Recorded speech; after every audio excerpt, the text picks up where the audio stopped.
हाँ जी।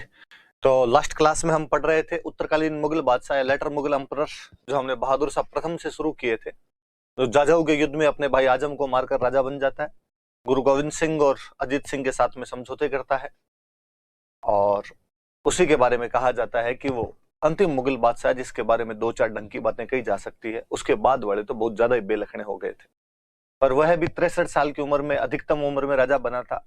साम्राज्य की तरफ ध्यान नहीं दे पाया, इसलिए शाह ए बेखबर कहा जाता है।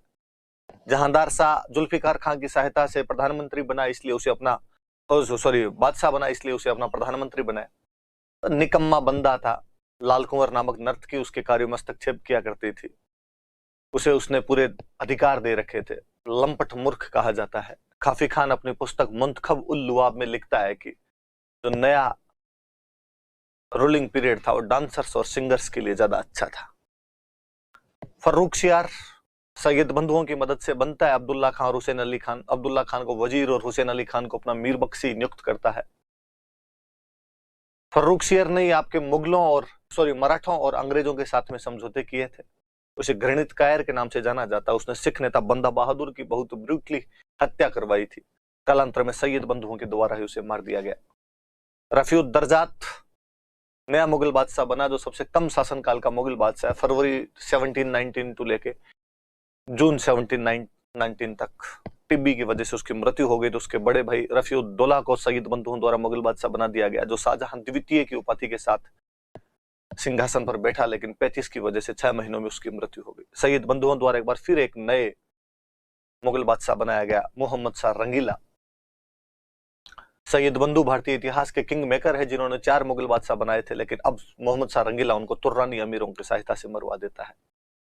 मोहम्मद शाह रंगीला के दरबार में सदारंग और अदारंग नामक 2 संगीतकार थे, और वली दक्कनी जो उर्दू शायरी का जनक है वो भी उसी के दरबार में रहता था।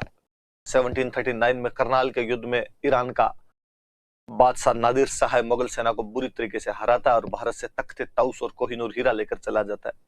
इसी के शासनकाल में 1748 में नादिर शाह के उत्तराधिकारी अफगान अहमद शाह अब्दाली ने भारत पर प्रथम आक्रमण किया था, और इसी समय मुगल साम्राज्य के भिन्न भिन्न अंग उससे अलग होने लग गए थे। चिनकलीज खान निजामुल मुल्क की उपाधि के साथ हैदराबाद की स्थापना कर देता है। सआदत खान बुरहानुल मुल्क की उपाधि के साथ अवध नामक नई रियासत बना लेता है। सआदत उल्लाह खान ने कर्नाटक की स्थापना कर ली। वीर दाऊद और मोहम्मद खान रुहेले अफगान थे और रुहेलखंड की स्थापना कर लेते हैं। बदन सिंह इधर भरतपुर की स्थापना कर देते हैं। मुर्शिद कुली खान ठेठ पूर्व में बंगाल का नया राज्य स्थापित कर देता है। उसके बाद अहमद शाह बना, जिसे अहमद शाह को इमादुल मुल्क ने बाद में अंधा कर दिया था। शुरुआत के कुछ दिनों में अवध का नवाब सफदरजंग उसका वजीर रहा था, लेकिन बाद में वो उधम भाई नामक नर्तकी और जावेद खान नामक हिंजड़े के चक्कर में फंस गया था। इमादुल मुल्क ने बाद में आलमगीर सेकंड को मार दिया था। शाह आलम सेकंड 1764 में बक्सर के युद्ध में भाग लेता है, परंतु अंग्रेजों द्वारा हारने के बाद 65 से 72 तक इलाहाबाद में अंग्रेजों की पेंशन लेकर बैठा रहता है। इसे 72 में महादजी सिंधिया दिल्ली छोड़कर आते हैं। उसी के शासनकाल में 1803 में अंग्रेज दिल्ली पर अधिकार कर लेते हैं। अकबर सेकंड ने राजा राम मोहन राय को अपनी पेंशन वापस प्राप्त करने के लिए राजा की उपाधि देकर ब्रिटेन भेजा था। उसी के शासनकाल में मुगलों के सिक्के चलने बंद हो गए थे। बहादुर शाह सेकंड जफर नाम से कविताएं लिखता था, जो अपनी बेगम जिन्नत महल के कहने पर 1857 की क्रांति का नेतृत्व करता है, और कालांतर में हुमायूं के मकबरे से पकड़ा जाता है, रंगून भेज दिया जाता है, जहां पर 1862 में उसकी मृत्यु हो जाती है। वह अंतिम मुगल बादशाह था। मुगलों के ढहते हुए साम्राज्य का किसी ने स्थान लेने की कोशिश की थी, तो दक्षिण भारतीय एक शक्ति थी जिन्हें हम मराठों के नाम से जानते हैं। आज हम उन मराठों के बारे में पढ़ेंगे। वास्तव में हम मराठों का इतिहास 2 भागों में बांटकर पढ़ते हैं। मराठों के राजा को बोलते थे छत्रपति। महाराज शिवाजी जो थे वो प्रथम छत्रपति थे उनके। शिवाजी औरंगजेब के शासनकाल के दिनों में मुगलों से टक्कर लेना शुरू करते हैं। बाद में उनके बेटे संभाजी ने इस संघर्ष को आगे रखा। संभाजी को जब पकड़कर मार दिया गया और उनके बेटे साहू को गिरफ्तार कर लिया गया, तो शिवाजी के एक और बेटे राजाराम जो थे वो शासन संभालते हैं। राजाराम की मृत्यु के बाद उनकी विधवा ताराबाई शासन संभालती है। ये हम मिडिवल के अंदर पढ़ते हैं, जो छत्रपतियों का शासनकाल है। हम जो मॉडर्न के अंदर मराठा पढ़ते हैं वो वास्तव में छत्रपति हुए थे साहू, और साहू के शासनकाल में उनके प्रधानमंत्री जो होते थे, जिन्हें हम पेशवा के नाम से जानते हैं, उनकी शक्तियां बहुत ज्यादा बढ़ गई थी। हम मराठों के अधीन उन पेशवाओं को पढ़ेंगे कि किस प्रकार उन्होंने अपनी शक्तियां बढ़ाई थी, और कालांतर में अंग्रेजों द्वारा उनको पद दलित कर दिया गया था। आज हम एक नया चैप्टर शुरू करेंगे, मराठों के बारे में पढ़ेंगे। थोड़ी सी पीछे की बातें मैं फिर लूं तो वही है कि छत्रपति शिवाजी पहले छत्रपति थे। 1680 में उनकी मृत्यु के बाद उनके बेटे संभाजी बने, जो 1680 से 89 तक रहे। 89 में जब संभाजी को पकड़कर मार दिया गया तो संभाजी के भाई राजाराम 1689 से 1700 तक बने। 1700 में राजाराम की मृत्यु के बाद उनकी जो विधवा थी ताराबाई, वो अपने बेटे को लेकर यहाँ पर शासन संभालना शुरू कर देती है। शिवाजी सेकंड बेटे थे ताराबाई के और उनके साथ अपने यहाँ पर शासन संभालने लग जाती है वो। उधर संभाजी के बेटे और इनके पूरे परिवार को औरंगजेब ने 1689 में गिरफ्तार कर लिया था। संभाजी को मार दिया था और इनके बेटे को और इनके पत्नी को सबको गिरफ्तार कर लिया गया था। इनका जो बेटा था उसका नाम था साहू। साहू मुगलों की जेल में रहा। 1707 में औरंगजेब की मृत्यु होती है। हमने कल पढ़ा था औरंगजेब के दो बेटे मुअज्जम और आजम आपस के अंदर लड़ने लग जाते हैं। आजम ने साहू को फ्री कर दिया और आजम ने साहू को कहा कि यदि साहू मैं तेरे को छोड़ दूं तो तू किसकी सहायता करेगा? साहू ने कहा मैं तेरी सहायता करूंगा, तू मुझे छोड़, मैं साउथ में जाके मेरी सेना लेकर आता हूं, फिर अपने मिलकर लड़ेंगे। पर साहू साउथ में गया, तब जाकर उसे पता चला कि साउथ में तो उसकी चाची ताराबाई राज कर रही है और चाची 420 थी। वो साहू को राजा बनाने के लिए तैयार नहीं थी। राजा वो अपने बेटे शिवाजी सेकंड को बनाना चाहती थी। साहू ने कहा कि चाची यदि मेरे पिता नहीं मरते और मैं नहीं पकड़ा जाता, मेरे पिता नहीं मरते तो भी मैं अगला राजा बनता। औरंगजेब यदि उनको नहीं मार देता, यदि मैं नहीं पकड़ा जाता तो भी अगला राजा बनता। क्योंकि पिता मर गए थे, मुझे पकड़ लिया गया था, इसलिए चाचा की बारी आई और चाचा की बारी इसलिए आप बैठे हुए हो, अब मुझे मेरा राज्य दो। पर ताराबाई आसानी से अपना राज्य देने के लिए तैयार नहीं थी। वो अपने बेटे शिवाजी सेकंड को उत्तराधिकारी के रूप में देखना चाहती थी। तो वहां पे साहू और ताराबाई के बीच में संघर्ष छिड़ गया। चाची जेठूते के बीच में वहां पर लड़ाई हो गई।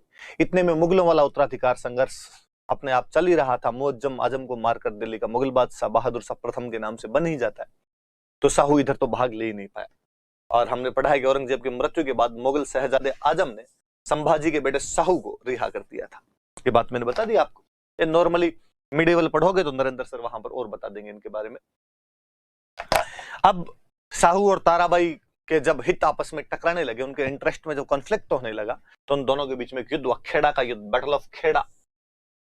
1707 में खेड़ा का युद्ध होता है। और खेड़ा के युद्ध किस किस के बीच में? साहू के और ताराबाई के बीच। साहू वर्सेस ताराबाई। साहू जीत जाता है,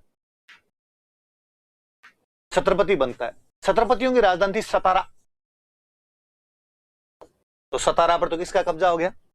छत्रपति साहू का। और ताराबाई जो थी वो अपने शिवाजी सेकंड को लेकर कोल्हापुर चली जाती है। यहां पर वैसे शंभूजी लिखा हुआ है। शंभूजी शिवाजी सेकंड का बेटा था। तो बाद में शिवाजी सेकंड की मृत्यु हो जाती है तो उसका बेटा जो शंभूजी कहते हैं या संभाजी सेकंड भी इसको कहते हैं, इसका नाम ज्यादा हम पढ़ते हैं इसलिए यहां पर ये लिख दिया गया। ताराबाई आप संभाजी सेकंड मान लो बोले या शंभूजी कह दो। इसको लेके एक नई जगह चली जाती है, कोल्हापुर। अब मराठा शक्ति के दो केंद्र हो गए थे। एक में छत्रपति होने का दावा साहू कर रहा है जो सतारा में बैठा है। एक तरफ ताराबाई शिवाजी सेकंड के बेटे संभाजी सेकंड को राजा बनाने के लिए कोल्हापुर के अंदर जाकर बैठ गए। कोल्हापुर जहां की चप्पलें बहुत प्रसिद्ध है, वही महाराष्ट्र का कोल्हापुर, वहां पर बैठा। अब साहू का साथ देने के लिए यहां पर एक बंदा आता है जिसका नाम था बालाजी विश्वनाथ। पर उससे पहले हम पढ़ते हैं, साहू इतना अच्छा राजा नहीं था। जितने एक राजा में अच्छे गुण होने चाहिए जो उसके पिता और पितामह के अंदर थे, जो शिवाजी और संभाजी में थे, साहू में उतने गुण नहीं थे। इसलिए उसके शासनकाल के दौरान उसके प्रधानमंत्रियों को, जिसको हम पेशवा के नाम से जानते हैं, उनकी शक्तियां बहुत ज्यादा बढ़ गई थी। पेशवाओं की शक्तियां बढ़ती है। तो हम वास्तव में पेशवाओं के बारे में पढ़ेंगे, तब मैं वापस इस बात पे आऊंगा। बालाजी विश्वनाथ, हालांकि पेशवा पहले भी बनते थे, परंतु पेशवा का जो पद था वो छत्रपति के नियंत्रण में हुआ करता था, क्योंकि छत्रपति बहुत शक्तिशाली हुआ करते थे। पर अब जब छत्रपति अयोग्य हुए तो पेशवाओं की शक्तियों में किस प्रकार वृद्धि हुई, हम वो देखेंगे। बालाजी विश्वनाथ 1713 से 1720 तक पेशवा रहते हैं। बालाजी विश्वनाथ वास्तव में कोंकण के चित्पावन ब्राह्मण थे। चित्पावन ब्राह्मणों को बेहद इंटेलिजेंट कौम माना जाता है वहां की। बाल गंगाधर तिलक चित्पावन ब्राह्मण थे। बाकी जितने भी कर नाम वाले हैं ज्यादातर चित्पावन ब्राह्मण है। तेंदुलकर, वेंगसरकर, मंगेशकर, मंजरेकर, ये जितने भी देखते हो चित्पावन ब्राह्मण ही है आपके। बालाजी विश्वनाथ के जो पूर्वज थे वो रेवेन्यू इंस्पेक्टर हुआ करते थे, कर वसूलने का काम किया करते थे, इसलिए कॉमर्स थोड़ी अच्छी थी, रेवेन्यू वाले मामलों की समझ बहुत अच्छी हुआ करती थी।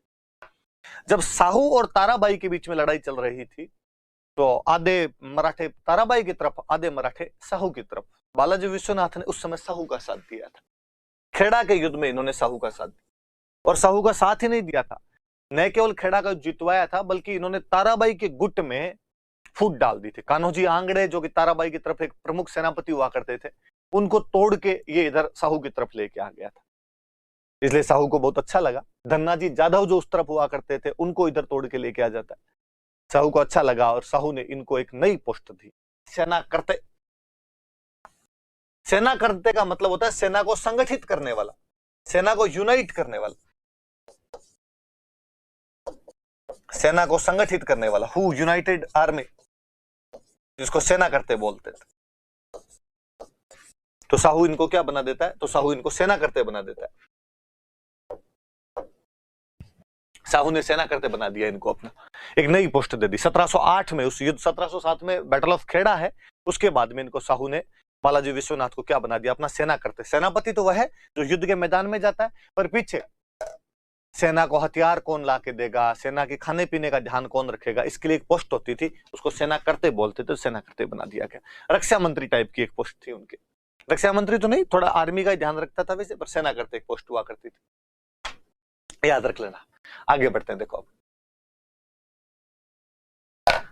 शक्तियां थोड़ी और बढ़ी, और जब पेशवा की मृत्यु हुई, जो भी उस पेशवा के पद पर था उसकी मृत्यु हुई, तो इनको पेशवा बना दिया गया। बालाजी विश्वनाथ ने जब इतने विश्वास पात्र के रूप में काम किया, सेना करते के रूप में अच्छा काम किया, तो 1713 में उनको पेशवा बना दिया।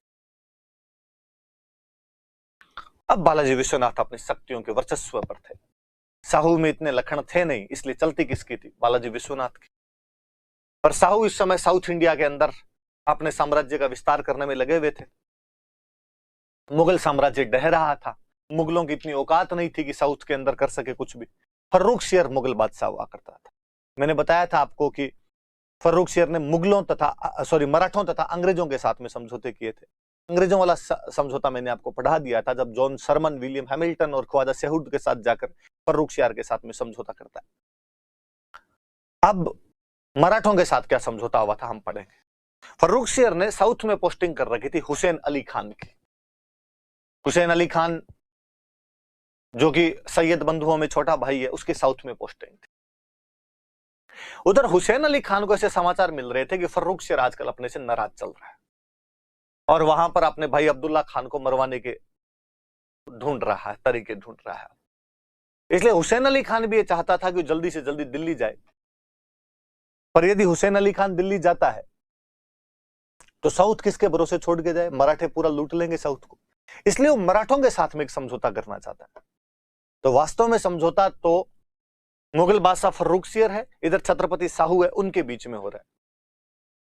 कहने को तो यह है, वास्तव में नहीं, कहने को तो यह है कि मुगल बादशाह फर्रुखशियर और छत्रपति साहू के बीच समझौता हुआ, पर वास्तव में यह समझौता फर्रुखशियर की तरफ से तो हुसैन अली खान कर रहा है, साहू की तरफ से बालाजी विश्वनाथ कर रहा है।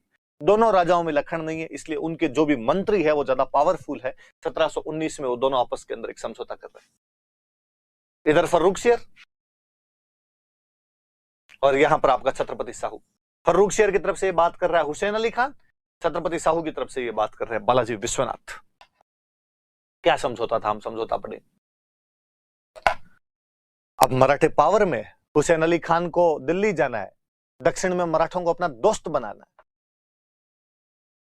इसलिए उसने मराठों का बोलो समझौते में क्या। मराठों ने कहा कि महाराज छत्रपति शिवाजी जिस राज्य की स्थापना करके गए थे, उस राज्य के कई भूभागों पर मुगलों ने कब्जा कर रखा है। वह संपूर्ण भूभाग जो महाराज शिवाजी का हुआ करता था वो पूरा का पूरा हमें दिया जाए। और महाराज छत्रपति शिवाजी अपने राज्य को बोलते थे स्वराज, हमारा राज है, स्वराज है। ये मराठा टर्म है स्वराज, इसलिए कालांतर में बाल गंगाधर तिलक भी कहते हैं कि स्वराज हमारा जन्मसिद्ध अधिकार और हम इसे लेकर रहेंगे। स्वराज मतलब हमारा राज्य, खुद का राज्य। तो कहा जो भी शिवाजी का स्वराज जितना भी था, जिसके किसी भी इलाके पर आपने कब्जा कर रखा वो हमें दो। हुसैन अली खान ने कहा ठीक। शिवाजी का संपूर्ण स्वराज मराठों को दे दिया जाएगा। अब जब टसल चल रही थी आपस में, तो मुगल मराठों के कई इलाकों पर कब्जे कर लेते हैं। औरंगजेब के टाइम से थोड़ा थोड़ा चल ही रहा था, और मराठे मुगलों के कई क्षेत्रों पर कब्जे कर लेते हैं। तो कहा कि ठीक है, आपका जितना वो दे देंगे, और हमारे वाले एरिया पर तुम लोगों ने कब्जा कर रखा है, जो मराठों ने कब्जा कर रखा उसका क्या? मराठों ने कहा वो नहीं देंगे। नए जीते गए क्षेत्र भी मराठों को दिए जाएंगे। हैदराबाद के आसपास का इलाका इन्होंने जीत रखा था, गोंडवाना, बरार, खानदेश, ये कई मुगल एरियाज थे। यहां पे मराठों ने कई जगह पर कब्जा कर रखे थे कि ये जो नए एरिया हमने जीत लिए ना, ये वापस नहीं देंगे। कहने का मतलब है जो हमारा है वो तो हमारा है, जो तुम्हारा है वो भी हमारा है। मुगलों के ढलते हुए दिन थे, उन्होंने कहा ठीक, दिए। और कहा हम पूरे साउथ से टैक्स लेंगे, चौथ और सरदेश मुखी। मराठे 2 टैक्स लिया करते थे। राज्य की आय का 1/4 भाग चौथ कहलाता था, राज्य की आय का 1/10 भाग सरदेश मुखी कहलाया करता था। क्यों लेंगे? तो चौथ लेने का रीजन यह था कि मराठे पड़ोसी राज्यों को जाकर कहते, जो उनके कब्जे में नहीं होते उन राज्यों को जाकर कहते कि हम तुम्हारी सुरक्षा करेंगे, उसके बदले में अपनी इनकम का 1/4 1/4 हमें दिया जाए। अगला पूछता कि सुरक्षा किससे? मराठे कहते हम, हमारे से सुरक्षा है, हम नहीं आएंगे दोबारा तुम्हारे पास में। तो मराठों ने कहा कि मुगलों का जितना भी साउथ में क्षेत्र है ना, बाकी जहां पर हमारा कब्जा नहीं है, वहां भी हमें टैक्स लेने के अधिकार दिए जाए। मुगलों ने कहा ठीक, तुम पूरे साउथ से चौथ और सरदेश मुखी ले सकते हो। देखो आप, हमारे पूरे शिवाजी का स्वराज दो। कहा ठीक। हमने जो नए तुम्हारे जीत लिए वो भी नहीं देंगे, हम रखेंगे। कहा ठीक। बाकी जो तुम्हारा इलाका है, यहां से भी पूरा टैक्स हम ही लाएंगे, चौथ और सरदेश मुखी हम लेकर आएंगे। कहा ठीक। साहू के जितने भी रिश्तेदार गिरफ्तार, उनको छोड़ा जाए। साहू की मम्मी जो गिरफ्तार, उनको छोड़ दिया जाए। साहू इसीलिए समझौता कर लेता है कि रिश्तेदारों को छुड़वाया जा सके, पर इन्होंने और भी खूब सारी चीजें ली। साहू के सभी रिश्तेदारों को छोड़ दिया जाएगा, रिहा कर दिया जाएगा। ठीक है, और बताओ। अब क्या यार, जब पूरा साउथ का टैक्स तुम्हें दे दिया, इसके बदले में मुगल बादशाह को भी तो तुम कुछ दो। हर साल हम तुम्हें 10 लाख रुपए दे देंगे, पूरे साउथ का टैक्स हम लेंगे, उसमें से 10 लाख रुपए हम मुगल बादशाह के पास भेज देंगे। कहा ठीक। और अब चूंकि अपने दोस्त बन रहे हैं, तो मुगल बादशाह को जब भी जरूरत पड़ेगी हम उसे 15,000 फौजी देंगे। क्या क्या बात है? शिवाजी का पूरा राज्य मराठों को, मराठों ने जो भी मुगलों के एरिया जीत लिए वो भी मराठों को, पूरे साउथ इंडिया से चौथ और सरदेश मुखी का राइट मराठों को, साहू के सारे रिश्तेदारों को छोड़ देंगे। तो मुगलों को क्या मिलेगा?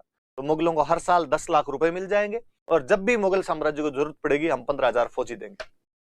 ये बात कौन कौन कर रहे हैं? बालाजी विश्वनाथ और हुसैन अली खान। बालाजी विश्वनाथ किसकी तरफ से आया हुआ है? तो साहू की तरफ से। हुसैन अली खान किसकी तरफ से है? तो फर्रुखशियार मुगल बादशाह, उसकी तरफ से बातचीत कर रहा है। पर ताराबाई संभाजी सेकंड या शंभूजी जिसे हम कहते हैं, उसको लेकर कोल्हापुर बैठी हुई है। इनमें बीच में भी आपस में तनातनी चल रही है। और भले ही साहू सतारा में छत्रपति बन गया है, पर उसको लगता है, ताराबाई को लगता है, एक दिन आएगा जब मैं संभाजी सेकंड को यहां पर छत्रपति बना दूंगी। पर इस संधि में तो कोई पूछ ही नहीं रहा, मुगल संधि साहू से कर रहे हैं। इसका मतलब मुगल भी कहीं ना कहीं स्वीकार कर रहे हैं कि छत्रपति जो साहू है, ताराबाई का जो क्लेम है वो खत्म होता है। ताराबाई जो संभाजी सेकंड को बनाना चाहती है, वैसा कुछ भी नहीं है। पर ताराबाई ने मुगलों को आगे कहा कि सारी चीजें इनकी, हमारे कुछ भी नहीं, बस यही अब छत्रपति है, हम कुछ भी नहीं। साडा कुत्ता कुत्ता, इन्ना दा कुत्ता टॉमी, ये नहीं चले। देखो, कुछ तो हमें भी दो। और पेशवा ने कहा कुछ ही नहीं मिलेगा। बालाजी विश्वनाथ ने कहा इनको किस बात का दिया जाए? मुगलों ने कहा भाई आपको तो कुछ भी नहीं देंगे।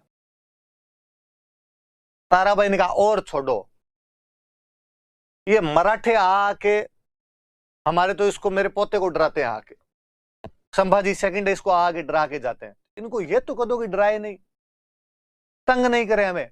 मुगलों ने कहा ये तो मानो यार, वो कोल्हापुर में बैठे हैं संभाजी सेकंड या शंभूजी हमें जिसे हम कहते हैं, तंग तो मत करो यार कम से कम उसको।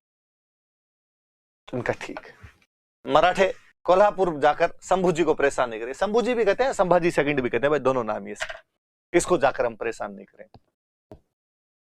ताराबाई ने कहा कि ये साहू नाम है इसका, वहां आगे मेरे बच्चे को डराता है, और उसको कहता हाउ मैं हाउ, बच्चा डरता है कि हाउ आ गया है ये साहू, तो इस हाउ को कर दोगे, हमारे उधर आने की आवश्यकता नहीं। ठीक है साहब, नहीं कर। तो 1719 में मुगलों और मराठों के बीच एक समझौता हो रहा है, जो मुगल बादशाह फर्रुखसियार और मराठा छत्रपति शाहूजी महाराज के बीच में हो रहा है, जिसमें मुगलों की तरफ से हुसैन अली खान जो सैयद बंधुओं में से एक था, और मराठों की तरफ से बालाजी विश्वनाथ जो कि पेशवा थे, उन दोनों के बीच में बातचीत हो रही है कि शिवाजी का संपूर्ण स्वराज तुम्हें देंगे, होल स्वराज ऑफ शिवाजी मराठों को दे दिया जाएगा। जितने भी न्यूली कैप्चर्ड एरियाज है, हैदराबाद, खानदेश, बरार, गोंडवाना, ये सब भी आपको दे दिए जाएंगे। तुम पूरे साउथ से चौथ और सरदेशमुखी ले सकते हो। साहू के जितने भी रिलेटिव्स हैं उनको रिलीज कर दिया जाएगा, जिसके बदले में मराठे मुगलों को प्रतिवर्ष 10 लाख पर एनम देंगे, और जब भी उनको जरूरत पड़ेगी 15,000 कैवलरी सोल्जर्स दिए जाएंगे। और मराठे कोल्हापुर में ताराबाई जो संभाजी सेकंड के साथ बैठी हुई है उसको परेशान नहीं करेंगे। ठीक है साहब, पूरा समझौता मराठों के पक्ष में झुका हुआ है, केवल 10 लाख रुपए और 15,000 फौजी देने। रिचर्ड टेम्पल एक इतिहासकार हुए हैं, वो कहते हैं कि समझौता मराठों के लिए मैग्ना कार्टा था। मैग्ना कार्टा की बात मैं आपको बता चुका। फर्रुखसियर अंग्रेजों के साथ समझौता करता है, जिसके लिए ओम्स कहते हैं कि वो अंग्रेजों के लिए मैग्ना कार्टा है या कंपनी के लिए मैग्ना कार्टा है। फर्रुखसियर के टाइम में मराठों के साथ समझौता हुआ है, जिसके लिए रिचर्ड टेम्पल कहते हैं कि वो मराठों के लिए मैग्ना कार्टा था। समझौता होने के बाद दोनों गले मिले और हुसैन अली खान ने कहा कि पेशवा बालाजी विश्वनाथ समझौते की बाकी शर्तें तो लागू करते रहेंगे, पहले ये 15,000 फौजियों की आवश्यकता है। मुगल बादशाह को 15,000 फौजी चाहिए। बालाजी विश्वनाथ ने कहा कि 15,000 मराठी मावले तुम्हारे लिए हमेशा तैयार है हुसैन अली खान, जब कहोगे तब चल देंगे। हुसैन अली खान अब इस समय फर्रुखसियर को मारने की योजनाएं बना रहा है। 15,000 फौजियों के साथ में दिल्ली आता है हुसैन अली खान, और दोनों सैयद बंधु मिलकर फर्रुखसियर को मार देते हैं। तो ये समझौता हुआ फर्रुखसियर के टाइम में था, और बाद में इस पे साइन रफी उद दर्जात नहीं किए थे। इसको रेक्टिफाई किसी ने किया था, तो रफी उद दर्जात ने किया था। सैयद बंधु ने रफी उद दर्जात को बनाया, रफी उद दर्जात को कहा पहले इस पे साइन कर। कठपुतली राजा बेचारा कहां मना करता, उसने साइन कर दिया इस पे। फर्रुखसियर को सैयद बंधुओं ने इन मराठों की सहायता से ही मारा था, वरना फर्रुखसियर तो इनको मारने पे तुला हुआ था। फिर रफी उद दर्जात जो नया मुगल बादशाह बना, उसने इस पे साइन कर दिया था। तो बालाजी विश्वनाथ का योगदान यह है कि उन्होंने साहू को न केवल छत्रपति बनाया, बल्कि उसे साउथ का मुगलों से एक तरीके से संधि करने के बाद में रेक्टिफाई कर दिया गया, वेरीफाई कर दिया गया इसके बाद कि साउथ का राजा अभी है, और पूरे मुगल प्रदेशों से वो वहां से चौथ और सरदेशमुखी लिया करता था। बालाजी विश्वनाथ के मरने के बाद उनके 19 वर्षीय पुत्र बाजीराव प्रथम मराठा इतिहास का सबसे दुर्दांत योद्धा पेशवा के पद पर बैठता है।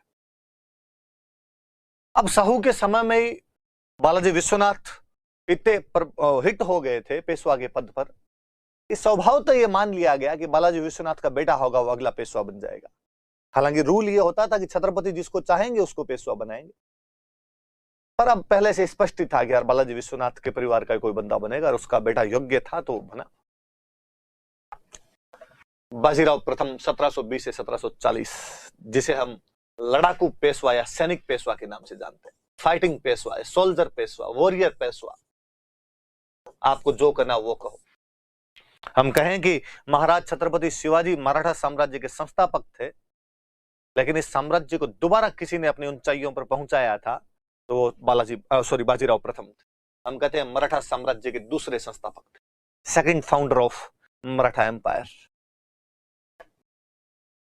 बंदे ने कहा कि मैं महाराज शिवाजी के उस लक्ष्य को पूरा करूंगा। जब महाराज शिवाजी ने कहा था कि हम हिंदू पद पादशाही की स्थापना करेंगे, वो नहीं कर सके थे, मैं पूरे देश में हिंदुओं का राज्य स्थापित करूंगा। तो हिंदू पद पादशाही यह उदाहरणा देने वाला बंदा, इसका संस्थापक कोई था तो बाजीराव थे।